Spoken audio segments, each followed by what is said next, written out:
What's going on with my husband? I rushed to the hospital after getting a call that Colby was in a car accident. Ignoring my frantic state, the doctor gave me a puzzled look.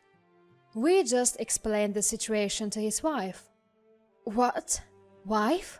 Caught off guard, I momentarily forgot about my concern for Colby and blurted out in disbelief. Who else could he have talked to, if not me? His wife? I was so confused I couldn't move. My name is Cassie, a 32-year-old office worker. Colby, my husband, is 35. We met through friends and got married. Though we didn't have kids, we made up for it by spending quality time together, going on trips and out to dinner on weekends. But 3 years into our marriage, things changed. Colby's job always involved a lot of travel, but it increased even more, spilling into the weekends. And as he spent more time away, he became distant. One evening at dinner, I brought it up. You're always working. Can't you help around the house a bit more? We both worked, so we used to share chores, but lately it's been mostly me. What's with that tone? I'm working hard, you know. Angrily, Colby threw his fork on the table. I was speechless.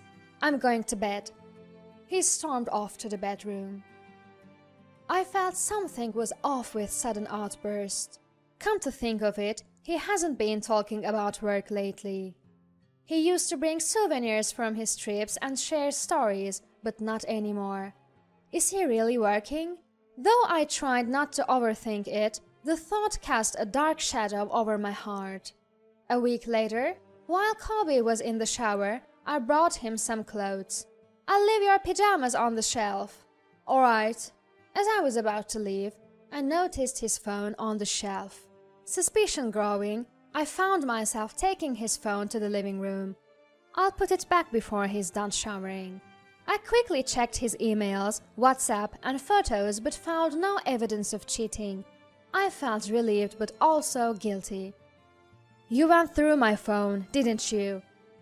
Caught by Colby, I was speechless. After checking the call phone in the living room, you should have returned it to the same place immediately. I have tracking enabled. Someone used it while I was showering. It had to be you. I'm sorry. You've been acting strange and I thought you were cheating. Unable to deny it, I apologized sincerely. Besides, when I checked the contents of my call phone, I felt a little anxious. Find anything? Nothing. Of course not. I'm just working hard. I feel awful being suspected. I'm really sorry. I can't live with you anymore. Let's divorce. His sudden declaration left me stunned. I'm sorry that I looked at call phone without permission, but I can't understand it when you suddenly tell me that you want to get divorced. Wait, can we talk about this? If you show sincerity, maybe I'll reconsider. Smirking, Colby waited for my response. From now on, you'll do all the cleaning, cooking, and laundry. Basically, you'll be the housekeeper. All this just because I looked at your phone? I'm hurt. The least you could do is listen to me. His demand was unreasonable, but what I did was wrong too. Still, I couldn't agree. I already apologized. Words aren't enough. Show me through actions. Or do you want to divorce? Fine, I get it. For the time being, I reluctantly agreed to Colby's terms, thinking he would eventually forgive me. It had been a month since then. I was packing for Colby's business trip the next day. He left all the packing to me while he was busy with his work phone. Hey, have you reconsidered to divorce? Yeah, I'll think about it after this trip. Lately, I had been doing all the chores and even paying the bills, all at Colby's request. Honestly, I was stressed and exhausted. I couldn't keep this up, so I felt relieved at his words. I wish we could go back to taking trips together. I was lost in thought as I packed his luggage. But that Sunday afternoon, when Colby was supposed to return from his trip, things took a sudden turn. I got a call from the hospital. "Are you a relative of Colby?" "Yes. Colby is unconscious after a car accident." The nurse had found our home number in Colby's schedule book and called me. I rushed out of the house and headed to the hospital. "Please, let him be okay." At the hospital reception, I was led to a conference room. "How's my husband?" I was so confused I could hear my own heartbeat. "We just explained the situation to his wife." "What?" I was shocked at the doctor's unexpected words. "What do you mean?" According to the doctor, Colby was in the car with another woman when the accident happened. Both were unconscious, but the woman woke up first and claimed to be his wife. I showed my ID to prove I was his wife and finally got information on his condition. Fortunately, Colby's life wasn't in danger. He was still unconscious, but only had a broken leg and would need to stay in the hospital for a while. Relieved, I went to his room and was stunned by what I saw. A young woman was holding Colby's right hand, tears in her eyes. It looked like they were close. So, she's the one who claimed to be his wife? She didn't notice me, probably thinking I was visiting another patient. I forgot my relief at knowing Colby was okay and was consumed by rage. He said he was on a business trip but was cheating? Was I the only one thinking we could start over? Before I knew it, my fists were clenched, my nails digging into my palms. I quietly left the room. I waited in a corner of the hallway, and soon she appeared. "Who are you?" She looked puzzled, and I said clearly, "I'm Colby's wife." "What?" "He's single, stop lying." She glared at me, thinking I was Colby's mistress. No matter how much I explained, she wouldn't believe me. So I showed her our wedding photo saved on my phone and other evidence that I was indeed his wife. "You're really his wife?" "Yes." "I'm so sorry." Finally convinced, she started to talk about herself. Her name was Effie. She worked at one of Colby's client companies. He had lied to her about being single and they had been dating for a year. They were even planning to get married soon and had bought a condo together. "He bought a condo?" "Yes, we went to see it together. He said he'd pay for everything." I was shocked.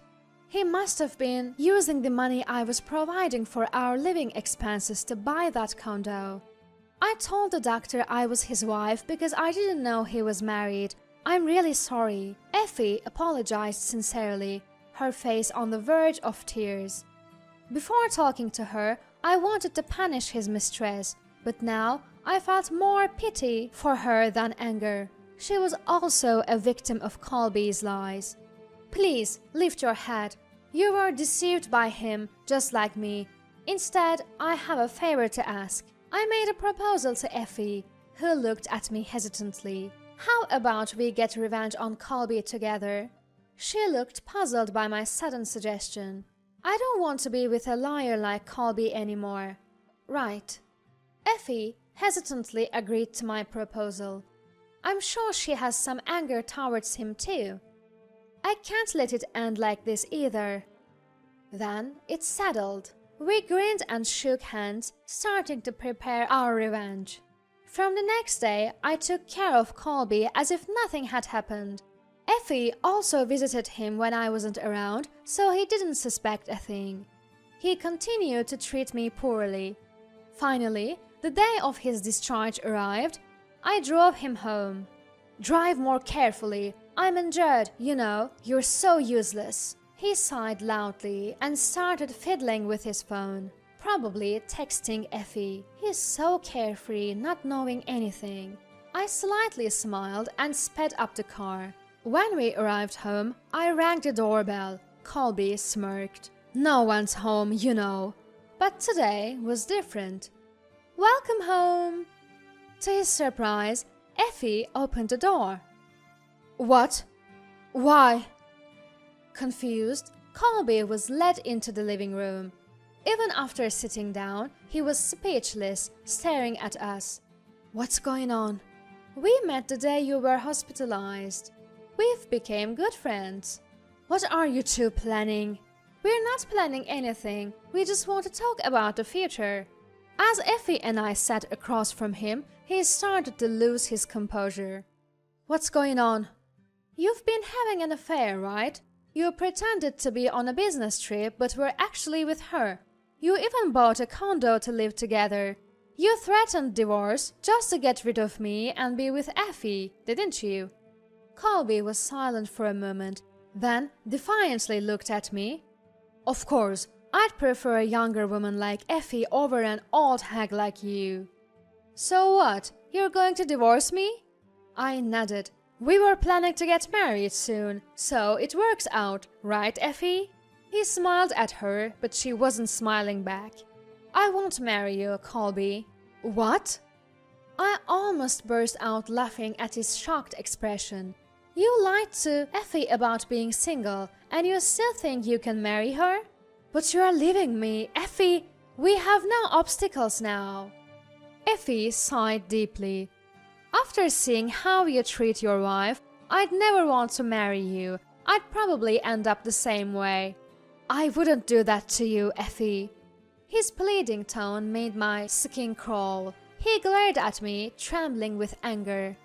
Why did you bring Effie here? You're making her misunderstand. Fix this. Actually, I'm glad I could show her the truth. What? Also, here's the divorce paperwork. I've already signed and stamped it. You just need to do your part and expect a claim for damages. What? What's this?